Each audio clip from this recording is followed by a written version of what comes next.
We may be on the air here. Let me see if I can type something. Hi, gang. A little bit slow getting on to Restream. I decided to turn the light off upstairs and up on the ceiling and just go with the fill light that's used on the PC camera. I do not know if anybody is in the live chat. I do not know. I am still experimenting here. We're going to try to catch up on the replacing Darwin material that I had lost from a couple weeks back because it didn't get on my regular channel. Now I'm going to see whether or not I've got a... Oh, apparently I cannot share screen. Or entire screen application window. Find out about that.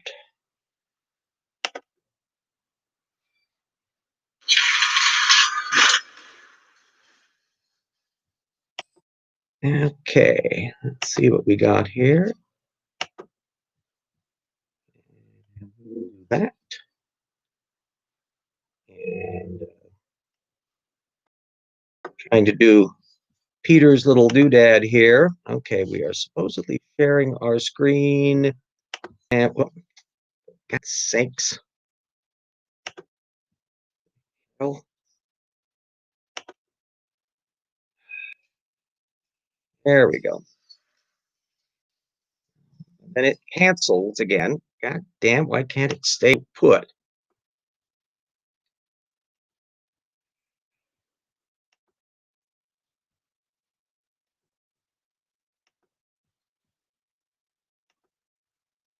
Yeah, we'll see if that works.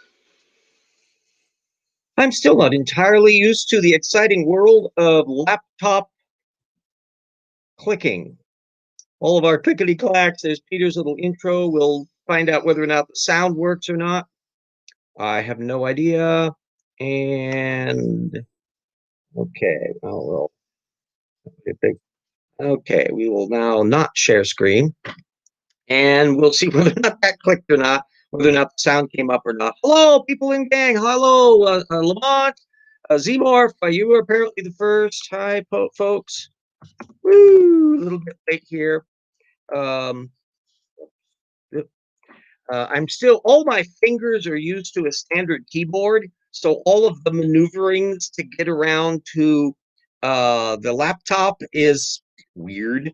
And I'm still not used on that. Hopefully this picture will look a little bit better than the test videos that I did, which had the upper light on.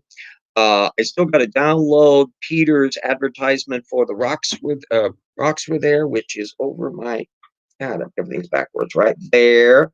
And then the Evolution Slam Dunk. And boy, everything's backwards for me. And Paralogs Affilius Fog up there. I've taken the hint when I've seen all these people do videos on Zoom. If they have books, they always conveniently have them located somewhere in the background, not necessarily up close. And so I go, heck, I should do that. So I've rearranged things to be able to put those up. And as I get more books, maybe I'll have to rearrange more shelves and figure out what's going on as long we keep on to it. So anyway, let me, this will be an alternate version of a couple weeks ago replacing Darwin episode, which had to do with his discussion of base pair mutations. There were a bunch of 2012 papers he relied on, and I'll be putting links up to that, which I wasn't able to do when I did it before because it ended up on my old ghost channel that was formed from another email. And when I found that out, I discovered I couldn't edit it. I couldn't change any of the descriptions or anything like that. And plus, it wasn't on my regular channel. Apologia. Hello, Lisa for Truth. What's the topic? Okay, I'm kind of picking up on what I got lost track of a couple weeks ago when the channels ended up on the wrong video channel. So I'm kind of reprising all of that material that I'll be putting the links up to. There was about 3, 4, 5 papers on mutations and horse evolution and other things, which I regard Nathaniel Jensen is misrepresenting. and he's basically tiptoeing over the data field rather big time. So I'll be putting those links in. And then there's a video that came up. I'm going to look around on my screen here to see what's going on in here. Rob Stadler, yes, the medical engineer from MIT. He has been making the rounds secondarily on Standing for Truth's channel and others on basically origins or busts creationism.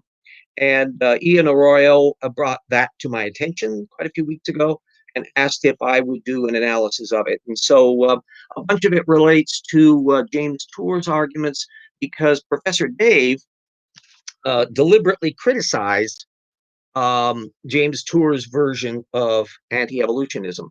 And so I was asked to go into all of that material. So I've got a whole slew. Let me see what's going on.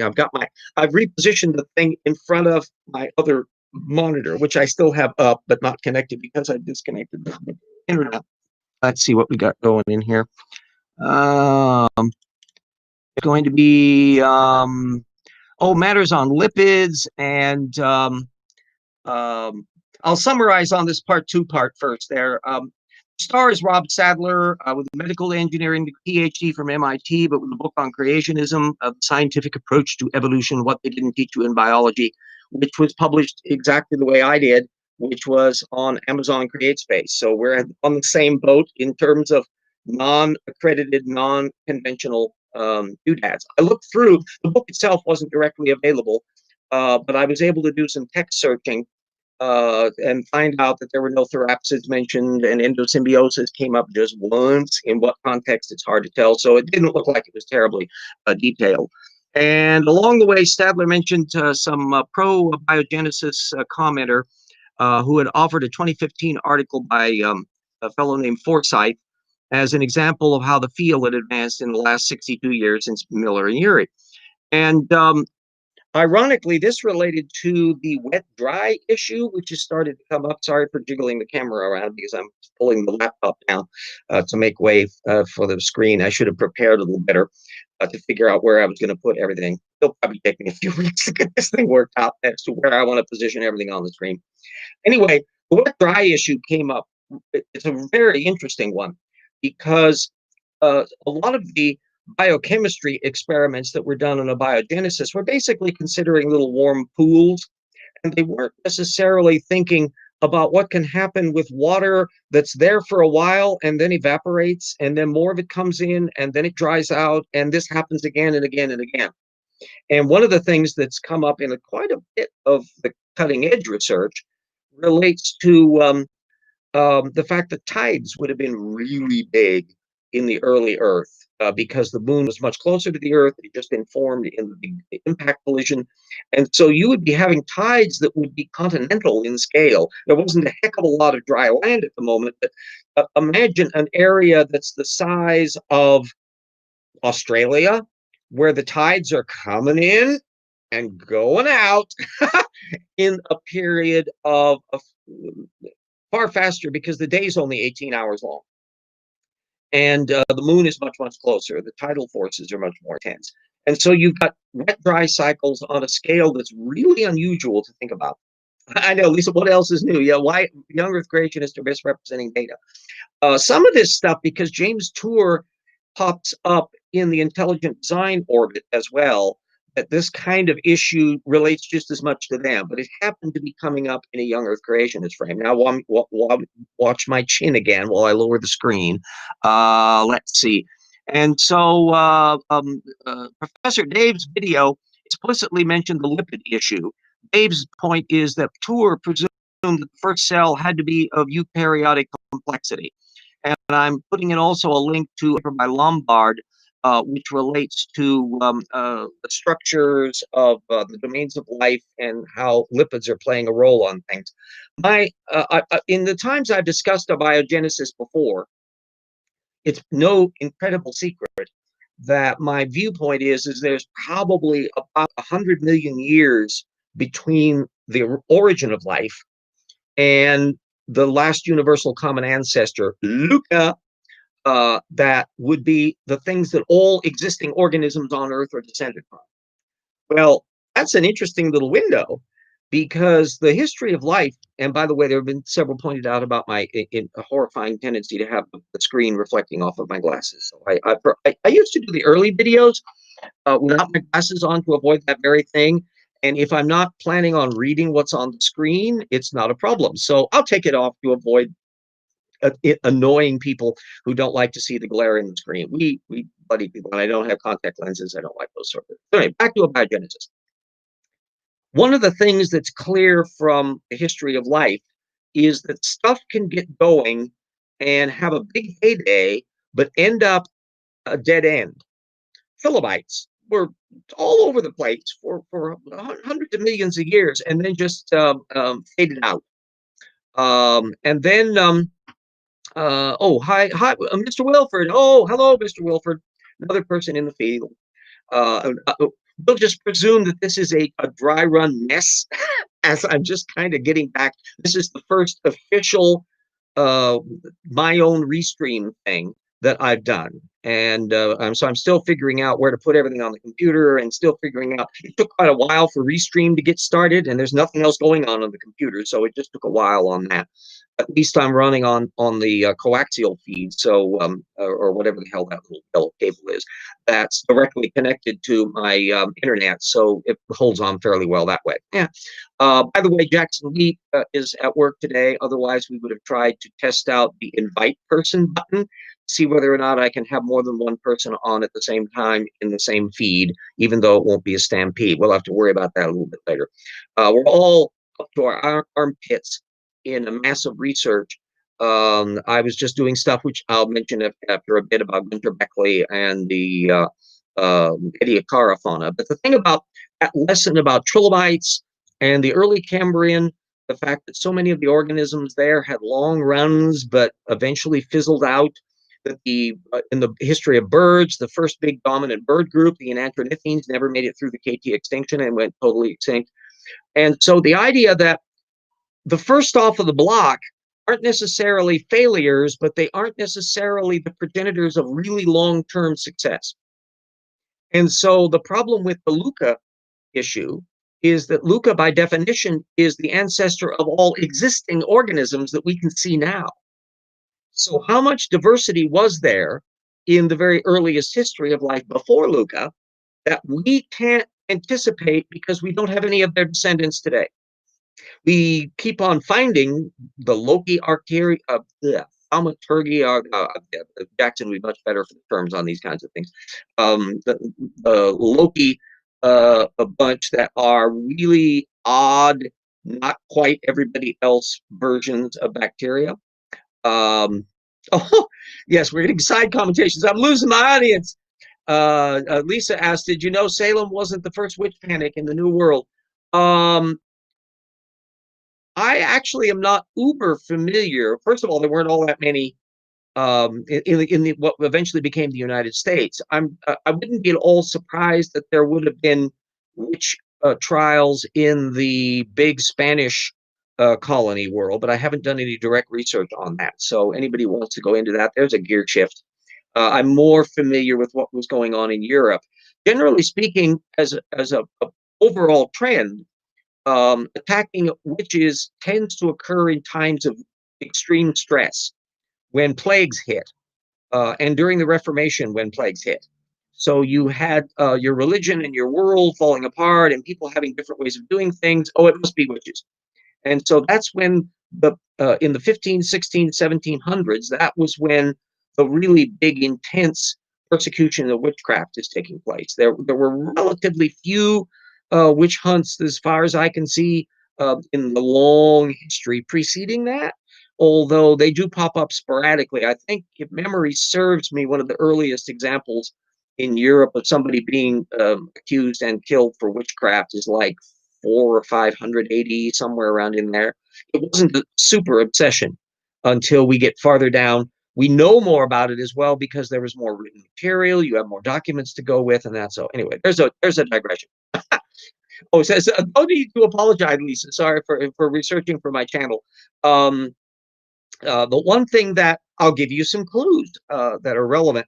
is that there were be wary of older sources that overestimate the number of people killed by the witch hunts. That a lot of that was ballpark, and the same for the Inquisition. An awful lot of that.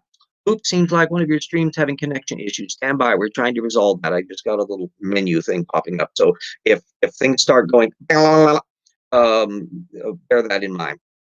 And yes, hi, BrainBug. We got a mutable destiny in there. Yes, it works. It works, kind of, sort of. I'm seeing Restream is a little different than the way it's structured, so that I get the menu of the live chat going on, and it hit that automatically. I'm a lazy old fart. I want everything to be simple. I click the button, everything happens automatically. I don't have to worry about doing a heck of a lot after that. And it was a bit of a while to get everything straightforward. So anyway, back to the issue of the links that I'll be putting in once the video is finalized. This will basically be covering the stuff that I had wanted to put in to an episode back a ways on Jensen's book, and also the part 2 stuff on this video that I analyzed. And so everybody will get that, and it'll be on the regular channel, so we can fiddle with it that way. And I'll be doing the same thing next week to catch up for the other week that got gummed up, and then we'll get back to the live action stuff. All earlier today, I was running amok because there was a really neat new summary work in Nature magazine. If you hit the current issue of Nature, it's on the Ediacara biota and how there's signs of the metazoans and bilaterians that exist during the Ediacara period. And there's been quite a revolution rethinking that, which is not a surprise to evolutionary models. We would be expecting that the already diverse Cambrian organisms had stuff going on earlier that were slipping under the radar because they were really hard to find in that Ediacaran world. And there's quite a lot of technical papers on there, of which a chunk of them are actually open access, and I'll be alluding to those an evolution hour come December. I'm scheduling it down the road. We'll be picking it up in there, and so we'll cover all of that. Anyway, because I was looking on this on Twitter, it was brought up by one of the scientists that had alerted me to this new report from Nature. I discovered that Gunther Beckley had lit into one of these technical papers himself, and I wasn't aware of that. Gunther Beckley, for those of you who are not aware of him, is the Intelligent Design's pet paleontologist. His main field is insects. He's a perfectly fine systematist. I think he's got a couple organisms named after him, and so he's done that. But he's not that heavy a gun in the paleontology community. And when you read his anti-evolution stuff, he sounds basically like Casey Luskin. There's not much deeper. He's had interviews and videos, and he basically uses the same anti-evolution arguments that everybody else does. Well, darn it all, you're a paleontologist, Gunter.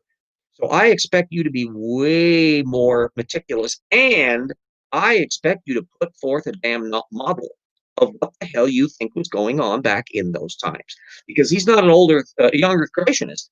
So he would have that huge time frame to contend with. What was going on from a design perspective? What was designed, if anything, in the Ediacara biota, in the Cambrian biota, or any of them? And I haven't a clue, because I don't think he has a clue. It's all a negative argument against evolution. Okay, human consciousness, BrainBug brings up a big issue. Whee! That one's a really funky one because it's an interlocking network of things. They're still trying to pin down what's happening in our brains when we are conscious, and therefore what distinguishes it. In terms of the hardware, it doesn't seem like we're terribly distinct. And so even for primates and even for mammals. So there's a good reason to argue that consciousness characteristics will occur in a wide variety of ways, but not necessarily in the way that we might think of it. What's going on inside of a whale's head? Can we get into the whale's head to find out? No. And that's part of that. Yeah, so RJ is all over it. Yeah. It will definitely be coming up in subsequent books because it's at the core of what it makes not only for being human, but also the language issue is tied up in that. And some of our sense of self-awareness and our sense of identity and our sense of connections with higher spiritual beings and all of that are fed into the fact that we have languages. But it's also because we also have dreams. And that's another factor that funnels into it. Now, it looks like there's at least 3 brain systems that are kind of involved in that consciousness loop. And what I suspect is that they're going in a non-linear system. That's they're connecting to the one that's next door, that's connecting to the one that's next door, that's connected to the one that's connected to the one next door, and they're feedbacking on each other. And the interaction of that feedback, just like if you try to put your microphone next to the amplifier and you get a as the thing screeches, you're getting that same feedback factor. And that feedback in our little meat computer is the thing we call consciousness. This then links up with a whole other can of worms, which is, do we have free will or not? And if you want to find the non-free will category, you can go over to Jerry Coyne's website, because he takes pot shots on it fairly regularly. There's going to be a whole bunch of references that we'll be having in a subsequent book on that issue of what it means to have a conscious mind and how that might have evolved and how that interconnects with religion and why we have belief systems and why we have prejudices and all sorts of stuff, why we do art, why we tell stories. I'll give you a spoiler alert. I think the 2 unique characteristics that make us human are not unique to us as separate pieces. They are unique to us as a package. And that is, we're the tool-making species that tell stories. So that means you have to have that physical dexterity to be able to do fine point manipulation of tools. And the fact that we are a bipedal vertebrate that have digital hands and that can have opposable thumbs and all of that adds to the mix. But the fact that we have a language system allows us to tell stories. And we make up stories about everything. We try to make up stories about what we think the world is about, and that eventually leads to science when it got to be more rigorous.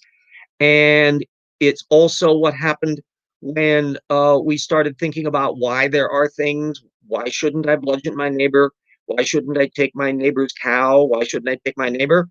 Are the other neighbors next door? I don't care about them or not. Why should I? And so forth. All of that is hard to do without language, but it becomes compulsive once you have language.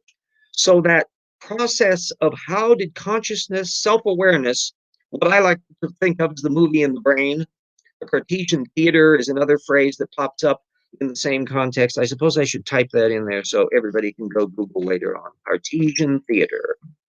I mentioned a bit of it. For those of you who aren't aware, okay, let me hit the goddamn enter sign. There we go. For those of you who are aware of my website, download the PDFs in there. I went into a lot of these issues, and it was back in 2004, so there's been a lot of cognitive research since, but the basic layout, I think, is still valid. I think it's in the Planet of the Apes chapter. Either that or, yeah, I think it's in the Planet of the Apes chapter, which is chapter 5. In the old tip category of tortugan.wordpress.com, where there will be the link in. I put the link in all the time in the little buzzword sections, along with links to the books and so forth and so on. So everybody can deal with that. And remember, it's holiday time. So come up and make sure to get your copies of Slam Dunk or Paralogs or Rocks for There as gifts for the friends that you want to either make our friends or annoy the hell out of them. So if you want to permanently disconnect all connections to any of your creationist friends, just give them some of the books, Slam Dunk and the Rocks with there. That will annoy them impermanently. But the Cartesian theater is another way of putting the same issue, which is the movie in the brain. You see as if you're looking out your eyeballs, and there's a world around you. The blind spot gets filled in because of the fact that we're vertebrates, and so we have a different. Hi, Ian. Yes, RJ's back. There we go. I'm in partial rambling mode here because I got on a little bit late, but I'm also still getting used to the formatting to figure out how I got to light the room a little differently to make it less annoying, because I look like death warmed over in a fog on the test videos, and so maybe this will look a little better. because I toned the light down and I'm just using the little fill light from the camera diffuser thing. So that may help a little bit on there. There's still a lot of menus and things that I have to get used to do, but yeah, that'll work. So anyway, once the video is done, then I'll be plugging in all of the technical sources that I alluded to back in the previous episode that got lost on the wrong channel. And next week, I'll be doing the same thing. So in 2 weeks, theoretically, cross fingers, we'll be jumping back into resuming the analysis of the Reinventing Darwin, Replacing Darwin book from Benson. I'll give you an update of where I'm at currently. Neil Mutable asked me, but I need to recall the source for that, but I'm tempted to say Neil Shubin on Sean Carroll's Mind was talking about this. I'm going to click a button and find out whether or not that works. There we go. I've learned another skill, that the ability to put a thing on the screen is something that I haven't realized how to do before. And it's fairly easy to do in this restream. So yeah, there we go. Yeah, there's been, bear in mind that there's a bunch of different Sean Carrolls. There's two biologists and one astrophysicist. And so which Sean Carroll we're talking about? Neil Shubin, I would be surprised. I don't think he's done a lot of discussion on that. So it may be somebody else that might have been dealing with it. I'm more inclined to think that it's the either the biologist, the biologist Sean Carroll, or the physicist Sean Carroll, because both of them have bumped into issues that relate to creation, evolution, and religion issues, and that would seem a more likely character if I'm just betting on that. Boom, boom, boom, ba-doom, ba-doom, doom, doom. Yum. I'm just looking over. Oh, Inten tea. Yes, I too have tea, except it's iced tea, which I drink all the time. I do hot tea too. There we go. So anyway, we were riffing off on the consciousness issue, and all of that stuff that gets into the pivotal role of we are aware of ourselves being aware of ourselves. And the fact that once you have language, and it's grammatical language, and you have layers of communication and self-awareness with languages that are other than conventionally grammatical, and can there be languages that are other than conventionally grammatical in the way we're used to it? And we don't know the answer to that one. My suspicion is, judging from how intelligent a lot of animals can apparently be, crows, for example, and the indication of intelligence in cetaceans, I think that there are more than one way to get to the various things that we consider our own self-awareness. However, there may be a lot of convergence involved in what genes are involved, in the same way that echolocation will involve the little Preston gene that produces a particular protein that gets popped up. And so you find it in virtually all echolocating animals, even though it's come by different routes. In the same way that we use the same genetic architecture for our hair as birds do for their feathers, bone morphological protein, sonic hedgehog, and all that. So there's more than one way to skin a cat or to make an intelligent being. I'm not aware of the Monsters series. What can somebody fill me in on that? Give a little brief reference on that. Somebody's doing. Are these a discussion of real biological monsters that have existed, giant sea beasts and all that kind of stuff in the past, or hypothetical monsters, your vampires and Godzillas and all that kind of stuff? Which both of those actually are perfectly fine topics for riffing off of, especially in the Halloween season, since nobody can go trick or treating. There are also interesting thought experiments as to, can such organisms exist at all, and why not? So your King Kongs and your Godzillas get into trouble because they're too big. You've got these monstrous things that are 80, 100 feet tall, and yet they're still proportioned. You just can't scale up a gorilla to the size of an office block and have it work, because the square cube law, the bones are increasing by the square, but the weight bearing on them is increasing by the cube. And so eventually you reach a point where things start falling apart. Hide message from the stream. Okay, I found the other button to how to turn off the message. I keep on reaching up to my glasses. I'm like there. It's a series you do about Abrahamic mythology. Yeah, that's kind of interesting. I know you've got the Leviathan, which is relating to that lizard-headed critter, sea beast, primal beast, Tiamat, and all that. You got your behemoths, you got your giants, Nephilims, not to be confused with Nephilim Free, who is never going to be regarded as a giant in any context whatsoever. There's a snark. I think I probably would, because it's an interesting area, because um, there's a correct me if you consider this oddball brain, but I would argue that there is a whole hidden world of pre-finished Bible lore that's lying around in little striplets, in just bits and pieces of the text that got filtered in. The fact that the early conception of the God of Abraham apparently had a consort, what was that, Astarte or whatever the hell, that figures in ultimately in some of the Easter lore and all of that.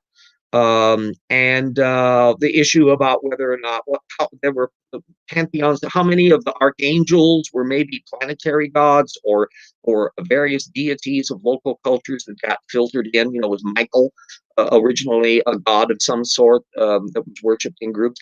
And the fact that we just don't have enough detailed archaeology and written works to be able to clarify a lot of these things means you're going on a little mythological treasure hunt through the lore to figure out what might have been going on previously. One advantage, Immutable Destiny asks a question: how large of a role do viruses play in evolution? Well, that opens up a can of worms. I would think maybe a significant role from a molecular biology standpoint. Oh, yeah, they do. There are multiple levels. Asherah, yes, thank you, BrainBug. Asherah, the consort of Yahweh in the very ancient times when they were still knocking around with the Canaanites before. This is probably pre-kingdom of Davidic kingdom period. So we're maybe talking, what, 1100, 1200? And how much of this predated even when the Israelites moved into the area, and when they moved into the area, from where? My suspicion is that their ethnography is just as complicated as Britain, where you have peoples that live in places they didn't used to live. So that the Picts used to live in Scotland, and the Scots lived over in Ireland. They got kicked out, and they settled in and kicked the Picts out of what's now called Scotland. I mean, it's just a mess. And there's no reason to think that wasn't occurring before. But on the virus bit, oh, yes, indeed, because there's two issues. One is, how many viruses go back a long way? Are they spin-offs from the biological processes? Some of them are. There's both RNA and DNA viruses. RNA are the most prominent, and then, of course, do we include prions, which are little protein snippets that basically cause diseases? Where do they fit into the picture? How many of them go back how far? So do you have a constantly churning soup of new viruses, or are some really primevally ancient? Are they, some of them, even theoretically the leftovers of an RNA world or RNA DNA symbiotic world that goes back to the very origins of life? And those are still hotly contested issues, because we don't have a catalog of every virus that existed. But because viruses can have a copy me trick, you get viral, retroviral things that can get invigilating into the biology. And as your standing for truths like to point out, oh, ERVs do stuff in the biology.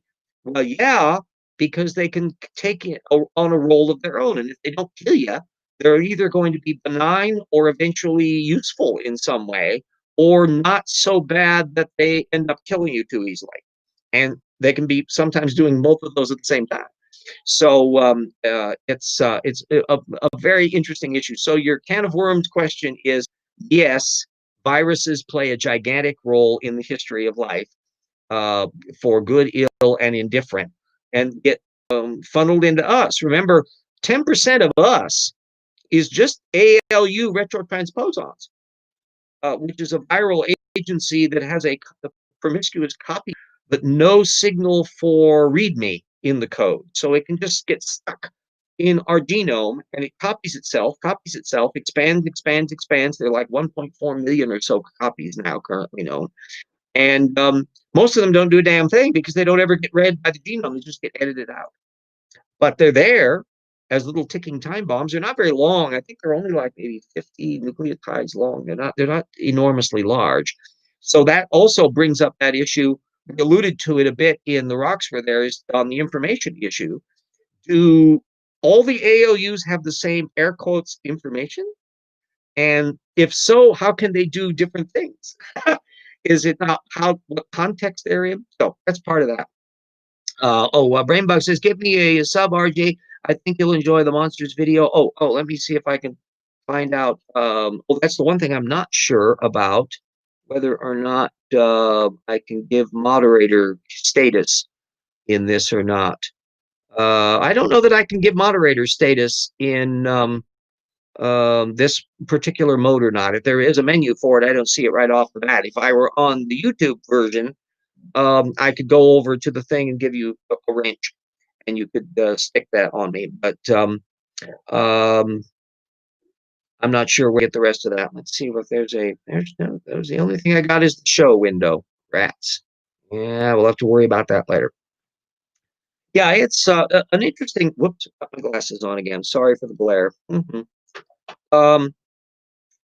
And monsters also link up to another side issue, which is directly related to creationism, and that is the cryptozoology thing. So a familiarity. Brian Naish, I'll stick him in here as well for a name dropper. Let's see, where are we? Boop. Brian Naish, and he's on Twitter as well, and written wonderful stuff. He does beautiful posts at Scientific American and all that. And he's paid a great deal of attention to the cryptozoology issue. This is an interesting affectation about hunting up for Ogopogo and Makili in Africa and all of these things. Loch Ness. There almost every lake worth its salt, there will be issues of whether or not they're supposedly sea monsters. Biblesaurus time. Yeah. Darren Naish. Yes, you're right. Yeah, you're correct. Darren Naish. I was thinking of Brian Switek. I often get those confused. They're often writing on similar themes. My bad. Oh, and we are at 7:50. I better remember to thank my patrons. Given this time of extreme financial stress that everyone's in, I thank every single patron who has stuck with the old RJ and keeping at it, because I realize how testy everything and nervous everything is. And with the way the markets are going and the Congress deciding, well, we don't really need to give anybody any more aid. That's not important. Let's go. Happy holidays, everybody. Anyway, I want to thank colleague Tendril, Eric Rowley, Speed of Sound, Cirrus, and Zeshi.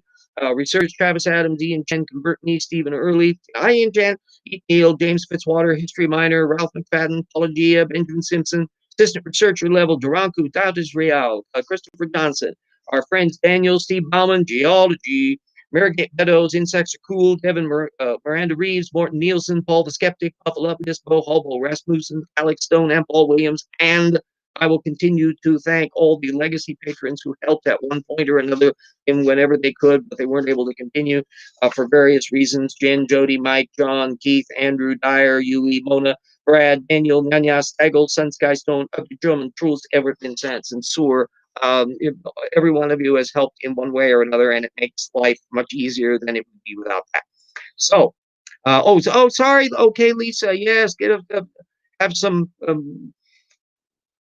warm beverages or something to keep you going, and hunker in, and you can catch next week, where I'm sure to be dithering just about the same way on that. So do we got any questions going on in the live chat that haven't been dealt with, other than the history of all of viruses and consciousness all in one like that? That's both of those are ones that if you try to investigate it, you will discover, holy shit, there's an awful lot of technical literature related to that. So that's an instantaneous measure that, yeah, this is really important. Yes, I did get the laptop from Mel. He gave this as a gift to me. and help guide me through and lead me to the restream thing. Zoom works a bit, but it's a little awkward on this one. Zoom seems to work just fine and dandy on my home PC. StreamYard is the one that I've been very wary of because I just have a fit with it. If I'm on somebody that's running StreamYard when they've got an awful lot of people in the mix, and I'll often just seize up and whoop and out. Small ones, I did a thing with Lamont just yesterday on the reptile mammal transition, and we were on StreamYard, and it worked just fine. We were on there for a couple hours and jibber jabber back and forth. It was just the two of us, and so it worked just fine. There were no bleed outs or dropouts or anything. So that seemed to work out. Mel is indeed an amazing friend. Yes, that was, and because I'm an old fart and figure out, I will also thank Peter. I was hoping to download. I had downloaded the thing. The advertisement for the rocks were there, and I thought I had it on my little side drive that I could plug into this one and get it onto the pages, but I couldn't find it tonight, so I'm going to have to switch it over again and make sure that I know where it is and load it on a little bit later on it. So one thing at a time. Anyway, oh, do you mean? Yes, we've got an awful lot of in the Mel case, it was scientist Mel that I'm referring to, who is a lot of stuff on her plate. And that was another reason I kind of wanted to get back to soloing, because she's a teacher and she's got to deal with papers to grade and seminars to conduct and all of the things that you need to deal with as an educator. And even one hour a week can still be a bit of a pain to have to maneuver around when that's not actually on your wheelhouse. So I was wanting to be able to do this on my own to not have to depend on their time element, especially when they were doing stuff. I know for a fact there were times where Mel really needed to get sleep. And so the idea that she'd have to spend too much time holding the hand of RJ moving into his evolution hour every week struck me as about a proprietary time. You want me to try to see if you can host a guest.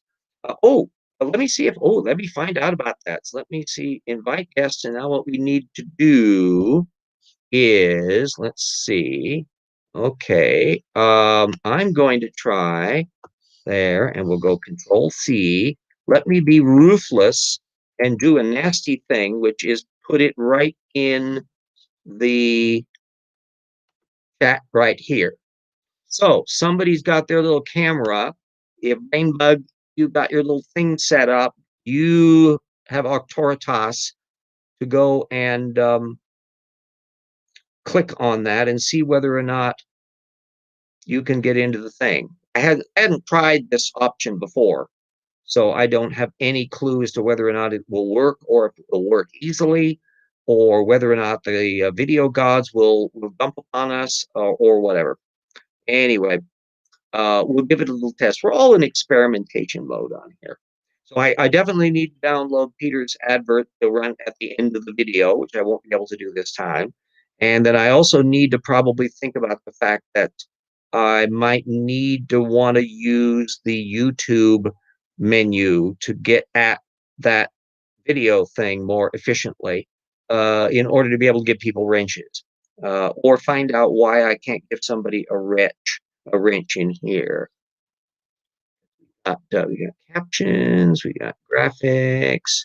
Ooh, interesting. I got backgrounds and stuff.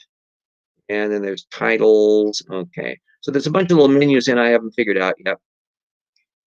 And we'll have to deal with those in the thing. So if you are trying to get in BrainBug, you have a little thumbs up or something to say so if you are. It's only 7:56, so we haven't really been on anywhere near a whole hour on it. Give me a sec. Okay, and we'll see how that works, how it affects bandwidth and all the other things. We are experimenting.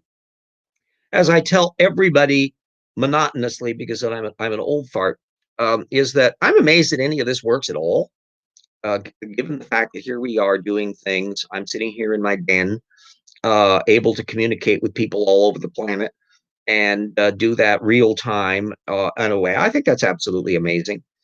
And that's why I tell everybody that apart from the parts that are really weird and worrisome in the world, there's also parts that are just amazing and wonderful. So we have access to knowledge on a scale that's absolutely unprecedented.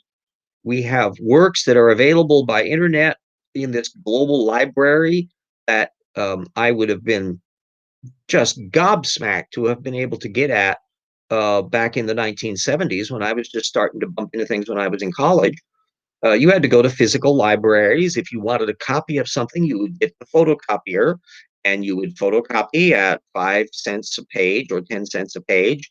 And that means that there's a financial complication going on. There weren't any PDFs. If you had a computer, which started to come in the 1980s, you might be able to store stuff not too badly, but you had to keep your files small because your floppy disks are only 1.4 megs. So, that's the limits on there.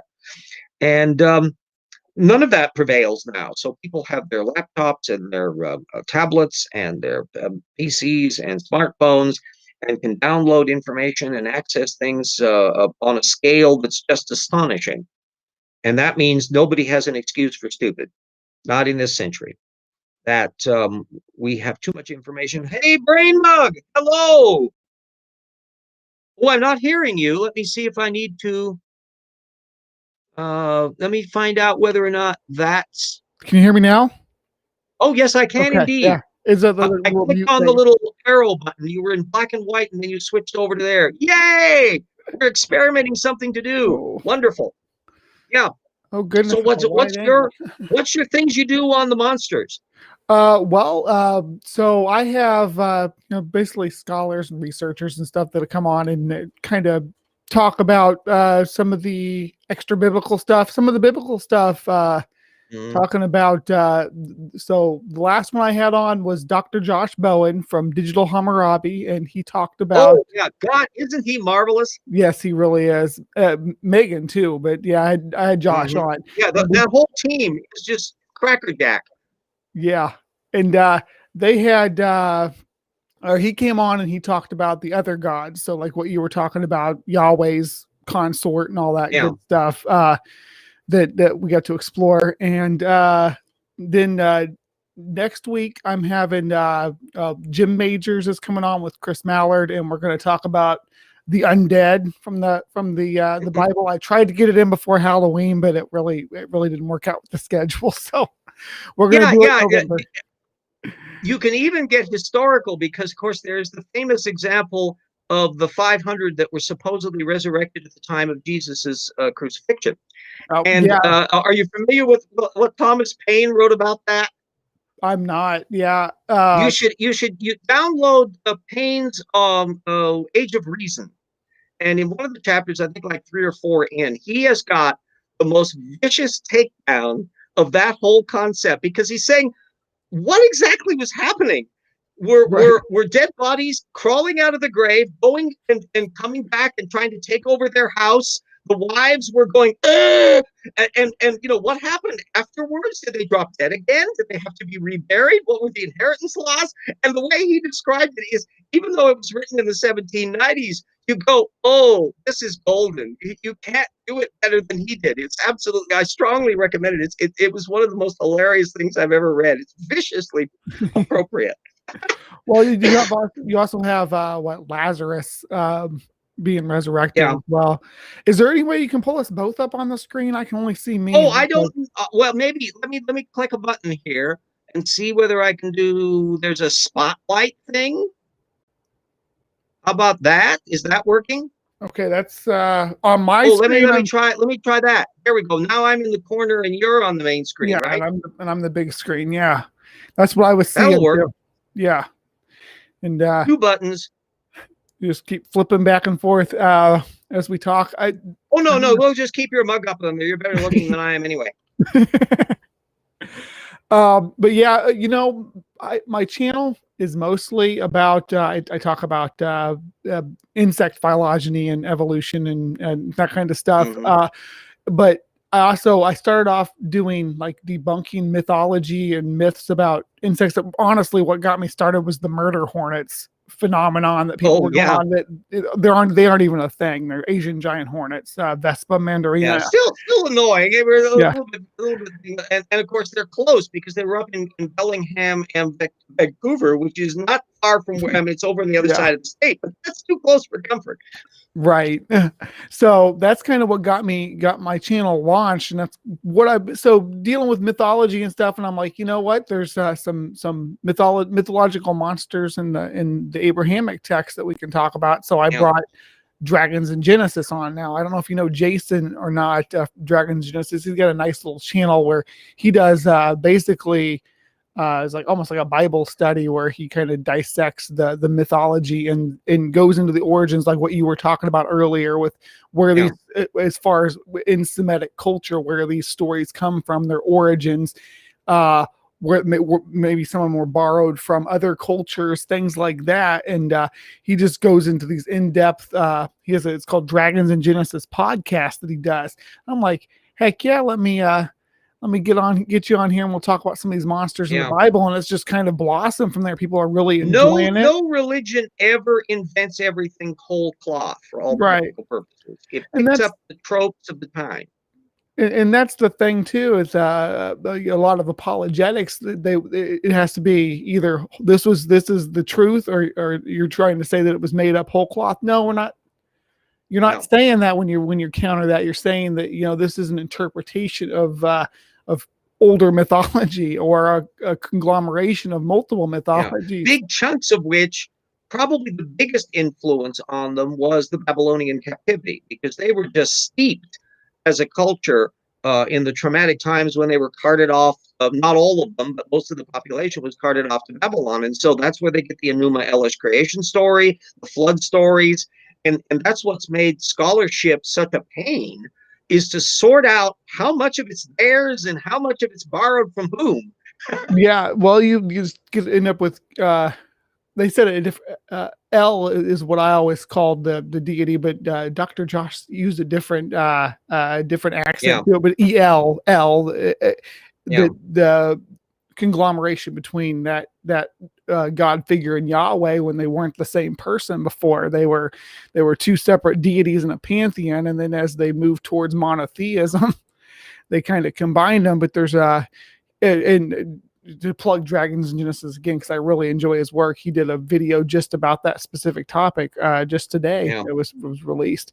And what's really marvelous is when I've been looking at Digital Hammurabi, I've been making a point of taking detailed notes of the various scholars and books they bring up, and then tracking that material down. And some of it in the scholarly material turns out to be available, and others are a little bit tougher to get. But nevertheless, it's laying out the landscape of things and catching you up on stuff. And every one of the guests and stuff that he's had on his show are absolutely delightful. Dr. Josh, when he was on my show, he had you put citations. No, he had the citations right there with him. He's pulling up the book. If you read this book, it'll tell you this information. Get another book. And of course, he's got his own book too. You got your own book. And he's extremely measured and temperate. That his analysis of biblical slavery and all the ins and outs of that was extremely balanced and very careful in delineating between chattel slavery and the traditions of this and that and so forth. And he just has all those wonderful earmarks of that academic scholar that says, don't try to ramrod an ideology into it. Let's just find out first what the facts are and be very careful. And look, his section on the book of Daniel is absolutely glitteringly brilliant. And he has a new book that just came out this last week too. So it's about, it's like, it explains what the education system was like in ancient Assyria. I believe it was his description of it. So that's interesting too. If you're interested in that kind of mythology stuff, Digital Hammurabi, anybody out there in the audience who isn't subscribed, go check them out. They got everything from for those of you who are not whoops, let me get my little type thing in there. Bingo, come on, there we go. Digital Hammurabi. Hammurabi being one of the kings of Syria, or essentially he was like a god king character, right? Yeah, and of course the famous Code of Hammurabi, which was a legal area that is often compared to the Mosaic Code of laws and all that to see what was going on with where and all that. But as we know, everything that's ever happened important happened only with the Bible and nothing else. Yes. It all happened in this one little corner of the Middle East right there, and that's all the important Then stuff. when you swing over into China and the various other cultures, and then the really toughest ones to deal with are all that Mesoamerican culture, because they're up to their eyeballs in mythology, but they didn't write it down until you only get some written material when you hit the Maya Aztec period. And down in South America, you don't have a conventional written record at all for the Inca and all of those cultures that existed there for thousands. It's all pictographs for the Inca, isn't it? They had the quipu, which apparently was an incredibly intricate way of record keeping and maybe even conceptual thoughts, but nobody knows how to read the damn things. So we can't figure it out. But yeah, they had some pictographic elements. Another culture that's a mysterious one because they have a written language, but we just don't know what it is, are the Harappa culture in the Indus Valley down there. And we know more about them from the archaeology than we do from their written records because we can't read their language. Yeah. What is it? The Anasazi from the southwest of the United States. We don't know how to, as far as I'm aware, they don't know how to read any of their. The Anasazi didn't really have any. They didn't have any conventional pictogram things as well. I was down at the Chaco Canyon site a couple years ago, which was just an absolute delight, and I've mentioned that.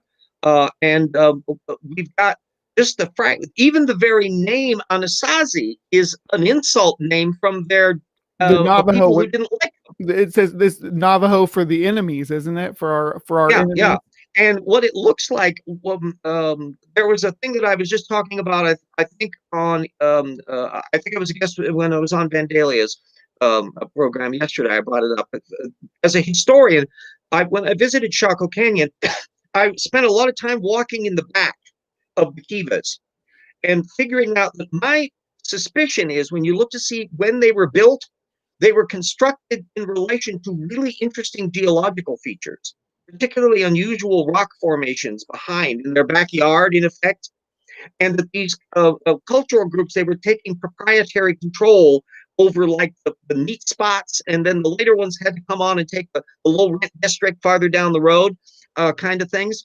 But because they had no written language at all, we don't know who built them. We don't know whether they were guilds. We don't know how many women were involved, or whether they were honored in their society or were downbeaten. How were they paid?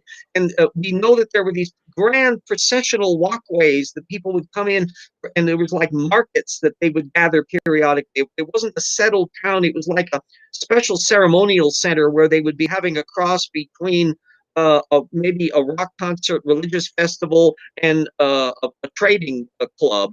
That makes me think Cahokia down by St. Louis. Are you familiar with that? That would be the big mound builders and stuff. There's another culture that most of what we know about that has only been unearthed in the last 30 years. And we see that they traded with these other, like we have stuff from Central Mexico all the way up to what's the clue is the ball courts. Yeah, you find the ball court game spread all the way up into North America, way outside of the Maya Aztec range, but it obviously underwent variations because it's played in different kind of venues than you find in the things in the South. And you wonder whether or not there's as much evolution in the way the ball game was played as there is between rugby and soccer and football. I wonder if they had like a world, like a league where the Mayans would come up and play the Anasazi. Yeah, we don't know about any of that. We don't know about part of this is coming when you don't have a written language. You rely upon the trading things. So when you find particular stones or particular kind of fish teeth or stuff that obviously had to come from really far away, then that's automatically implying a trading network.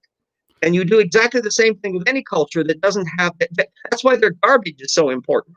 Right. Yeah. Going through the waste pits, or they do that, of course, in the old world too. But in the old world, we also have, and maybe it's a little bit culturally biased because, and not in a negative way, because we just know we know how to understand their writing style and stuff. So sort of the same difference between like it's like Southeast Asia, you know, it's a different development, but they all have some relation in language and in writing style. And in the Americas, they really didn't seem to have too much of a writing style besides some very rudimentary. I think it was Well, developing. The Maya had they had an awful lot of books that we can't see because everybody knows Spanish came in and destroyed a lot of books. But you know who also was book burners? Aztecs. Yeah, Because they were the nasty Nazis of their world. They thought they were the superior culture, and they tried to squash out everything that wasn't Aztec. So they actually were burning books even before the what they call it came into it. Another area has to do with how specialized preservation occurs. I'm a big chess history buff, and there happened to be a spot in Russia, out in the middle of nowhere, about 1000 AD, that had the most spectacularly preserving soil that could preserve wood. So spoons and bowls and wooden chess pieces galore are preserved in these garbage pits. let me Normally real quick. disintegrate. I want to address Vandalia 1998. I'm DM me on Twitter or whatever. That's usually where I do most of my correspondence. DM me. We'll set something up. I'd love to be on your show. I enjoyed watching your show with RJ yesterday. So you, yeah, and I don't have my. Oh yeah. Oh, you saw my little Therapsid thing and my little Metrodon toy. Yeah, that was fun. I had fun. I was in the chat, but I just wanted to make sure that that Vandalia knows that I'm open to come on his show anytime. I would love to. Well, not anytime. I got to schedule it. I got 3 kids and stuff. Be sure to DM me for all of your video links, BrainBug, so I can then put them in the links to the show when I do the material on it afterwards. Well, RJ, you have to follow me on Twitter for me to be able to DM you. Oh well, la-di-da. Okay. Yes. You're just as BrainBug? Yeah, just BrainBug at CreepyCrawly8 if you want to do that, but if you should be able to find me. I follow you. It'll probably be easy to get on there.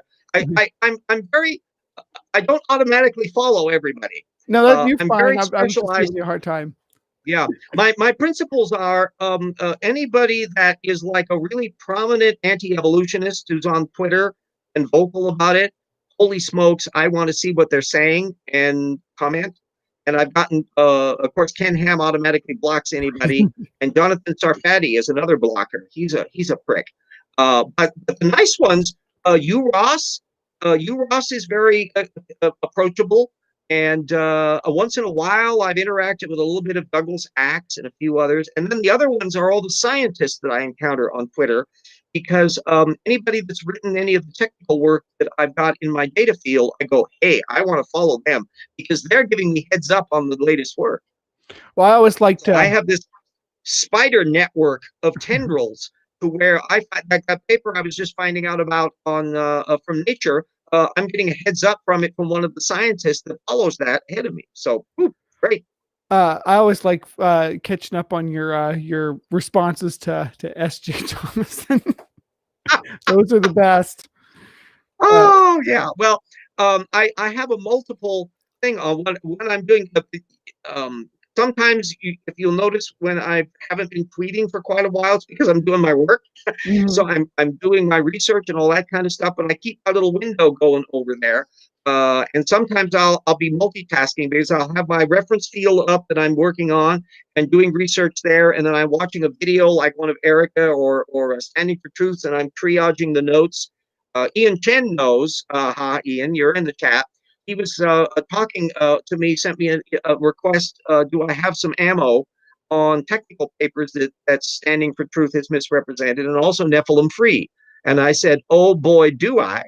So I lob material that's exact examples of where Standing for Truth just doesn't seem to know what the content of the paper is, and where they're misrepresenting the sources, and Nephilim free is just as bad on that. What I'm trying to do with everybody in this network that gets bigger and bigger and bigger, everybody knows people who know people who know people.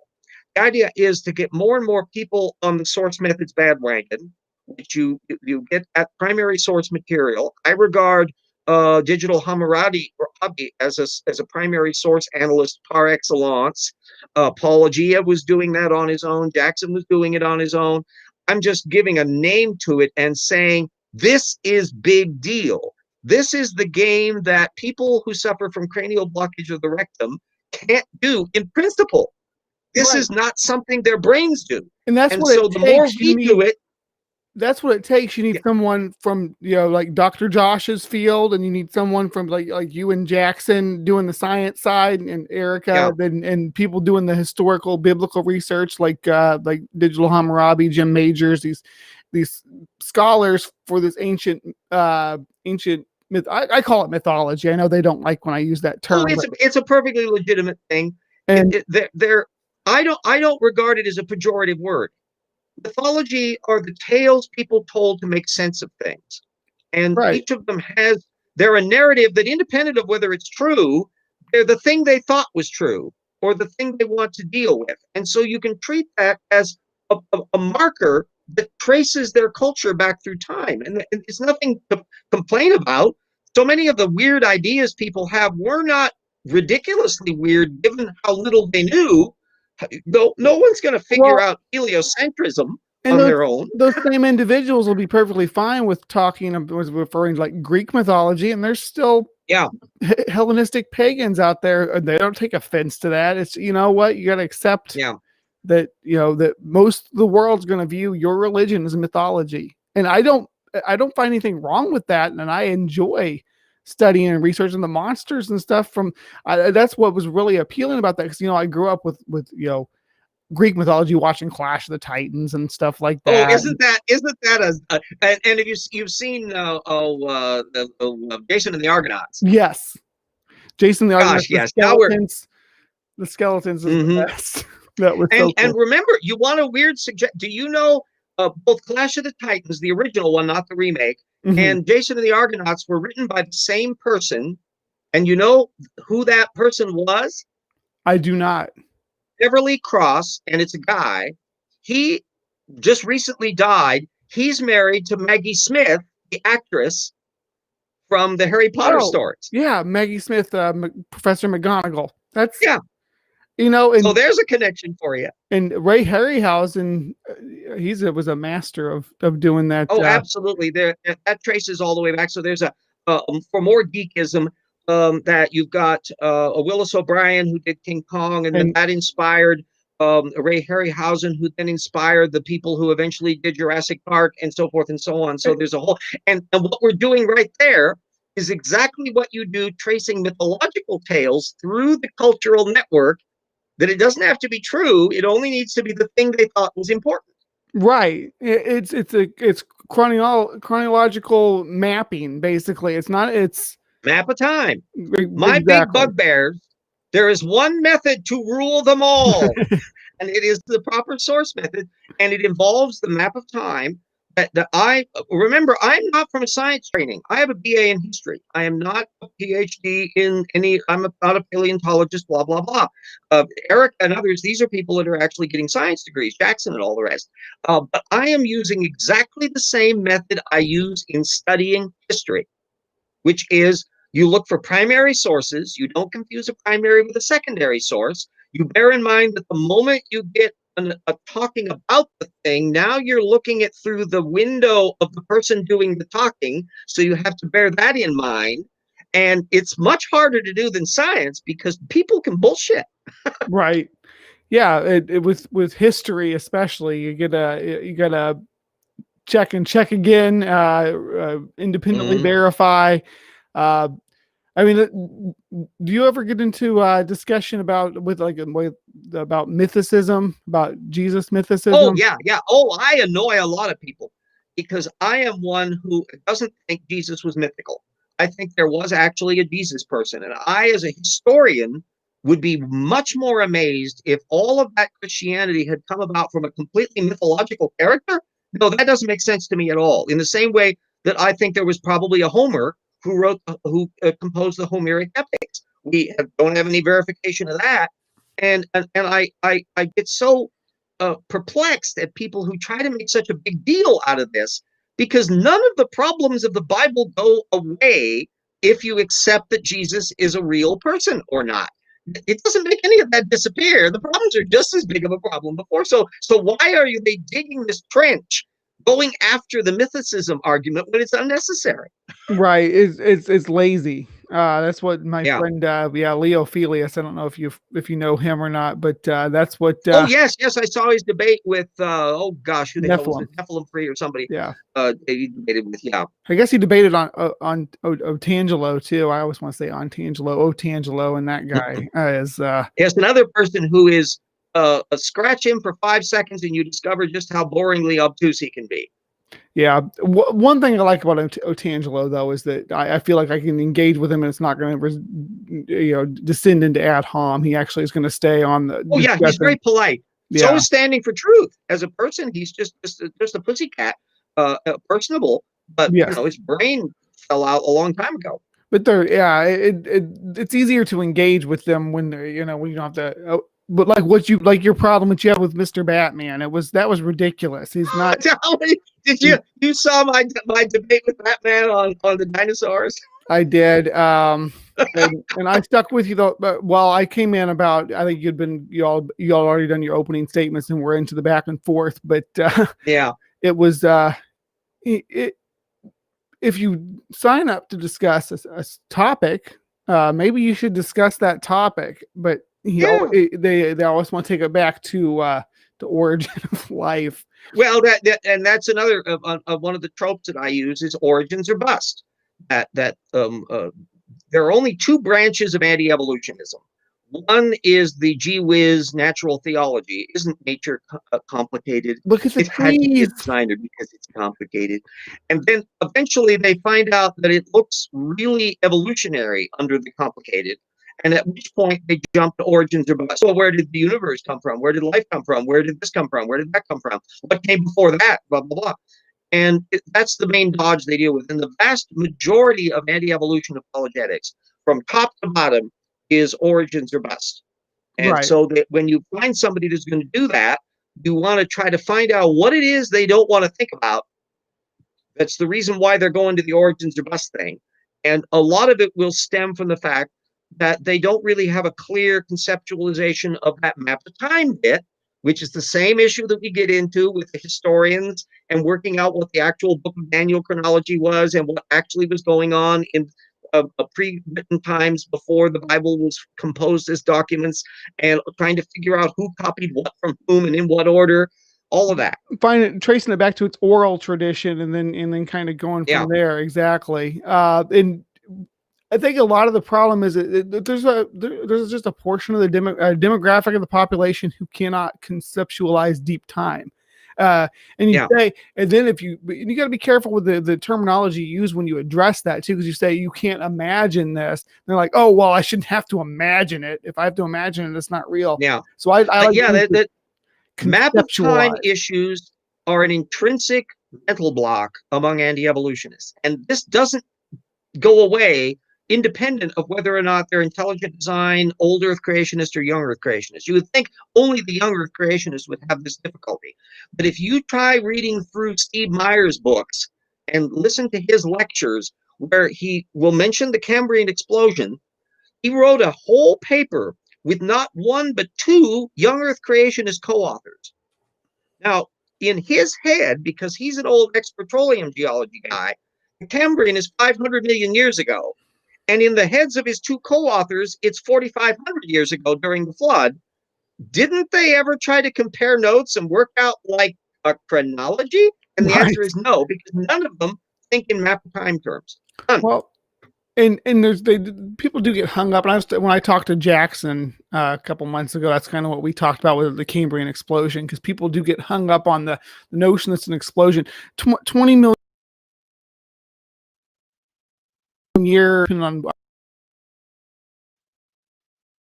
short amount of time, and when you're talking about the microcosm and how quickly things reproduce, go through their life cycles, and die off, generation wise, how many successive generations of life Yeah. you're dealing with there. And everybody forgets that earlier period of the Cambrian, because before the big explosiony part that we can see in those Lagerstätten deposits that preserve all the little critters, we have strong evidence that there's something weird going on beforehand. For one thing, we're not seeing trilobites, the hard body, the ones that have shells that they're molting.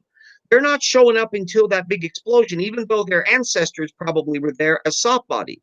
But there's a whole stage where, after the big Ediacaran collapse, you've got literally tens of millions of years during which there's little teeny bits of Cloudina, which is a holdover from the Precambrian period. And in fact, there's brand new papers that have come out on the apparent structure of the Cloudina-like organism that suggests that he was a bilaterian, which is just enormously important.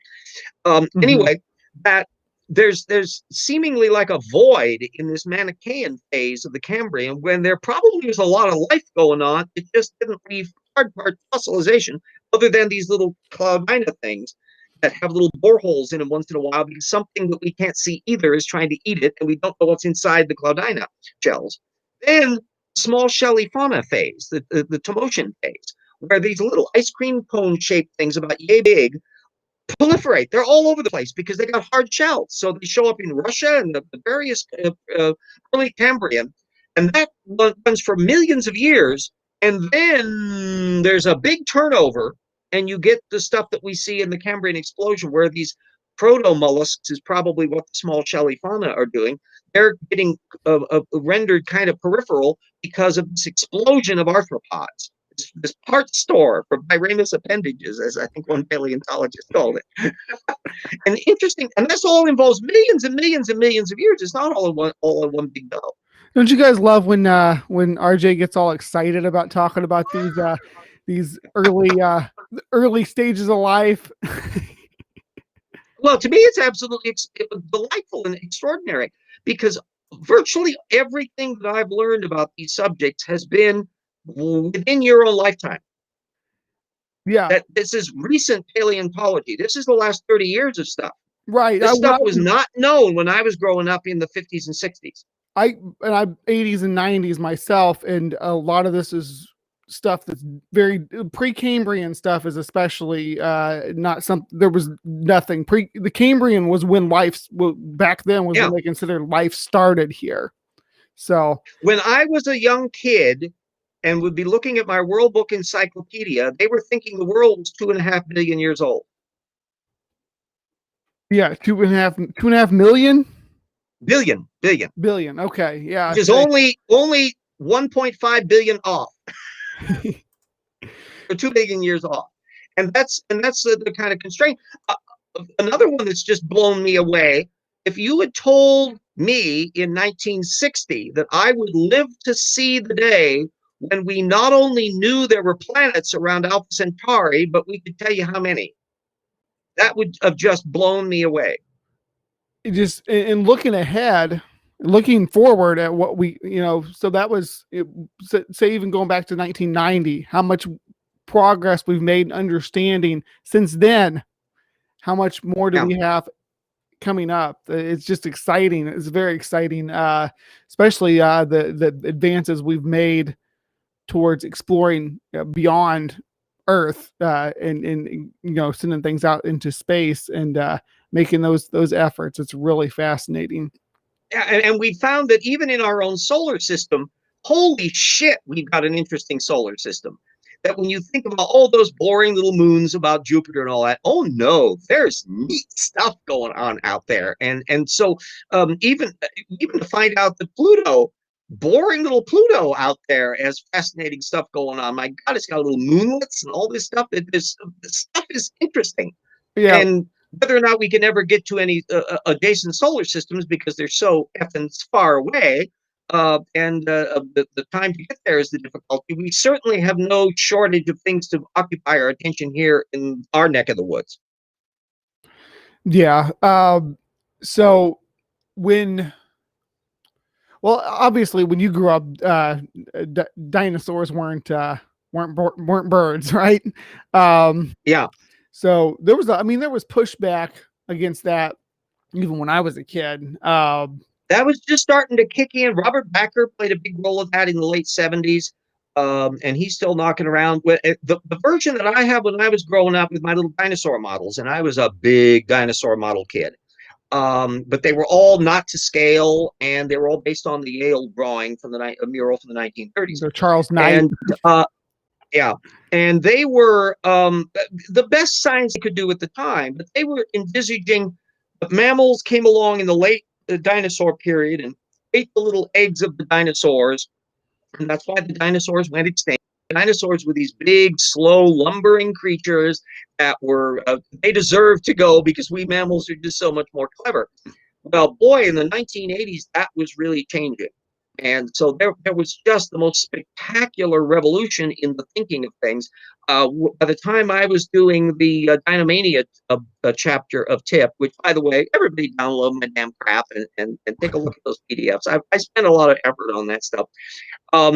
That it seemed to me that birds being habitual pathological bipeds was screaming that their ancestors were that. They didn't invent bipedality out of thin air. They were descended from bipedal organisms, and there's one group that's got bipedal in neon going on, and that was the dinosaurs. That's the only group of vertebrates that had just a bunch of habitual bipeds. And then when Robert Ostrom dug up the Deinonychus fossils in the 1960s and said, shit, this thing looks bird-like. Whoa. Even though it's living millions of years later, boy, this has got the pelvic structure and the feet. And, it's not that far from this kind of a critter to a bird. Now, all of that then really began to kick into high gear in the 1990s, because even I was mentioning in the old TIP work that you went from knowing about maybe 3 or 4 Cretaceous birds, Hesperornis and a few things like that. And then suddenly you find 1, 2, 3, 4, 5, 6, 7, 8, 9, 10, 11, 12, 13, 14, 15. And suddenly you've got this gigantic amount of paleontology that's being done from the 1990s on. And by the time we write the rocks were there, we're able to catalog in one of the sections 35 genera of feathered theropods. Not ones they hypothesize had feathers, ones where the fossil actually has the feathers or the quill node. So we don't guess the feathers. There's really no gaps anymore in that step-by-step progression from early non-avian theropods towards what we have surviving today. They're basically refugees of the KT extinction. And think about it. Of course, with the talk that I had with Lamont about the therapsids, and that I love the fact that I could do it all with my jaw and I didn't have to have any PowerPoints or anything like that. It's stuff that anybody can do anywhere. You don't have to have any special equipment to explain all of this stuff. But think about it. In the last 250 million years, there have been only 2 vertebrate classes to appear. Class Mammalia and Class Aves, birds and mammals. And we evolutionists have got both of them nailed down. That's 100% of the field for the last 250 million years. That's not minor detail. Right. You got your diapsids and synapsids, dominant groups of both. Really well defined. So when you were talking about Jaws yesterday, I think that was yesterday, with Lamont. There was so when we go back far enough, are you in the placoderm camp that we're all placoderms? Well, that's the issue of systematics. Yes, and Aaron Rob will point this out, and anybody that runs from a cladistic sense, that a clade is any organism and all of its descendants.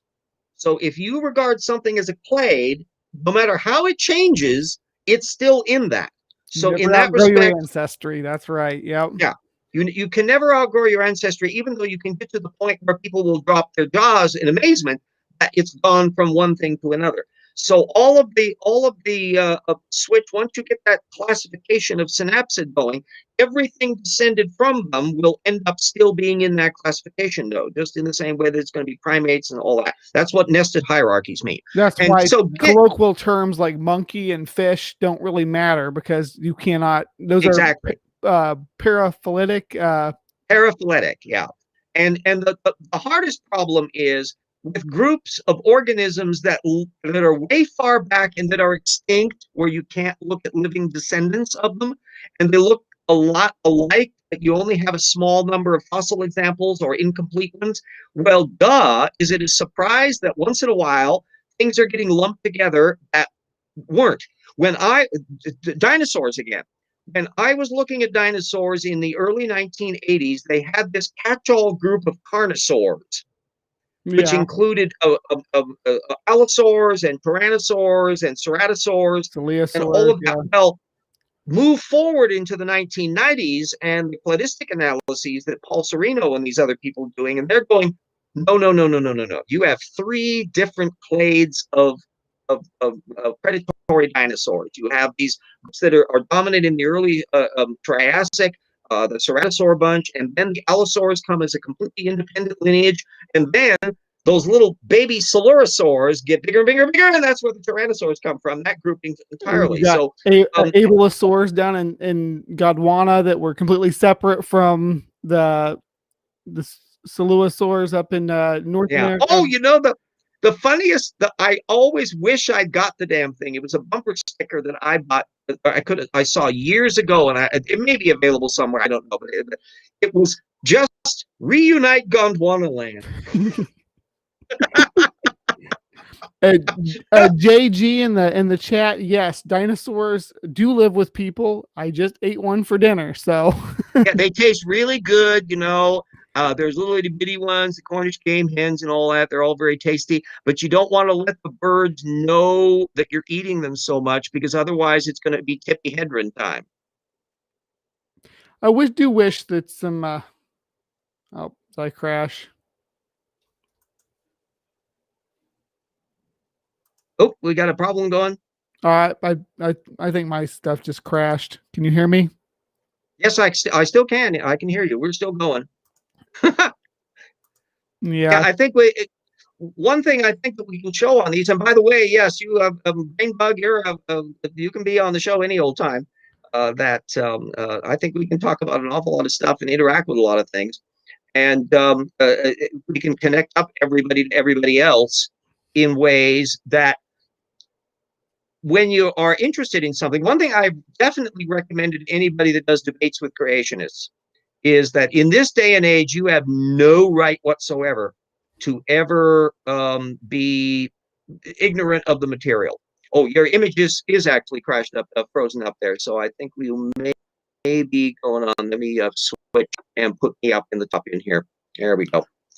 So BrainBug may have gone into brain farts on a platform there. That can happen. But we've been on quite a while. We've been on an hour and a half. So we can probably pull the plug on the show shortly. And the thing is that I want as many people to be able to get together their expertise, which speeds up our ability to respond.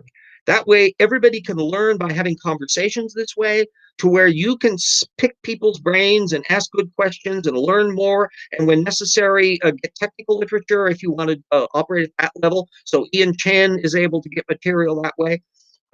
Does that mean RJ actually lost his last debate with Mr. Batman? I don't think a fried potato could lose a debate with Mr. Batman, just to be honest about it.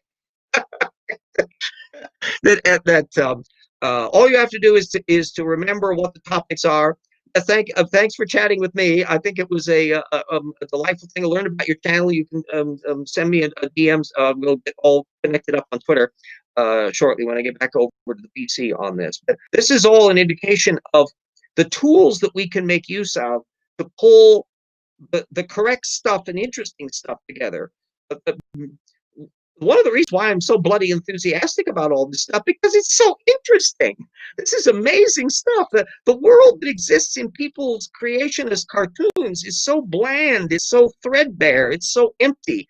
Whereas the actual universe that we can see is so amazing and extraordinary and has so many potentials and possibilities and histories and records. And there's always more to learn. It's just a surfeit of fascinating stuff, and so there's no excuse. If the old fart can do this stuff and learn about this stuff and find out stuff, anybody can do that. This is not something that there's walls to prevent you from doing that. So get off the duff and learn and find out about stuff. You don't have to have a universal interest. I bet there's something that everybody has as a particular interest that you can then expand, and you can share that with other people so that you can connect up into this meta mind of activists. So anyway, that should probably cover the thing for today. Looks like we had a little show. I found some more buttons to use, what I can need to do, and what I still got to figure out that I need to be able to have the option to be able to give people a wrench in the live chat, but we'll worry about that in due course. So good night, all folks. This is another Evolution hour and a half, and we will be seeing you next week, gang. Bye.